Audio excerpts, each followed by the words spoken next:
Vaxtınız xeyir olsun. 22 noyabr 2025-ci il. Mən video bloger Namiq Məmmədov. Təxminən bir həftə bundan qabaq Göyçay rayonuna gedirdik. Məmməd Rəşid deyilən ərazidə 99 YP 176 xidməti avtomobillə polis bizi saxlatdı. Yol polisi təbii ki. Sənədləri istədi. Sənədlər bəzi düzgün oldu. Məncə sürmə davernisi yox idi, adında nə idi? Mən düşdüm yerə ki, gəl reis bunu yoluna qoyaq. Geçsin. Yəni fəal adamlar da gedir. Dedi ki, mümkün deyil. Maşın duracağı, yəni cərimə meydançasına getməlidir. Cərimə meydançasına getməlidir. Qanun qanundur. Nə deyə bilərik? Getdi cərimə meydançasına maşın. Saat 10 oldu, dedilər razvoddur. Ondan sonra gələrsiniz. Ondan sonra getdi həmən o Göyçay polis idarəsində işləyən polis baş leytenantdır, yoxsa kapitan nəsə Emil müəllim var. Dedi ki, bunun sözünə baxın.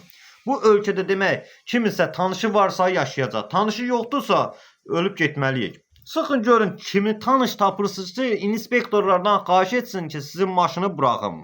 Söhbətə baxın. Neysə çıxdıq, ora zəng elədik, bura zəng elədik, bir tanış adamın adını verdik, dediler ki, deyin ki, Emin müəllim deyir ki, mən onu tanımıram. Və birini də tapdıq. Sonra getdik ki, bəs sizə zəng gəlib, dedi, zəng gəlib. 40 manat olan cərimə, məncə sürmə davernisi olmayan şəxsin 40 manat cəriməsi var. Ancaq Göyçay polis idarəsinin, yəni yol polisində 50 manatdır. 50 manat aldılar həmən sürücüdən, maşını buraxdılar.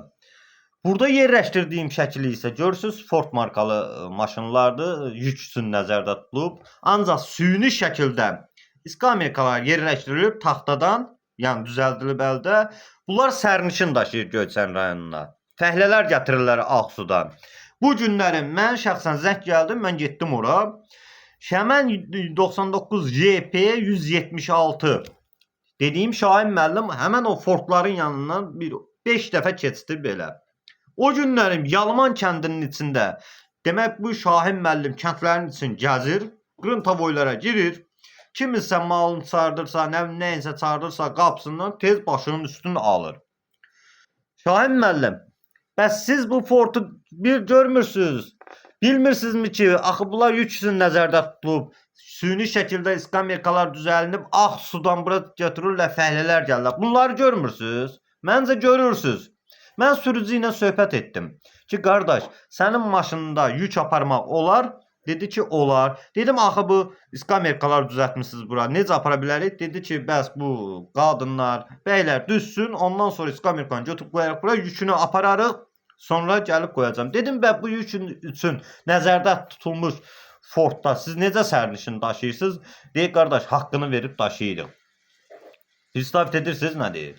Yaxşı, qanunsa hamıya qanun olsun. Niyə bu fəhlələrin 5 manat, 3 manat pul qazanırlar? 40 manatlıq cəriməyə 50 manat alırsınız? Yalan deyirəm. Ha? Yalan deyirəm. Pulun şəkili də məndə var, nömrəsi də məndə var. Düz deyil.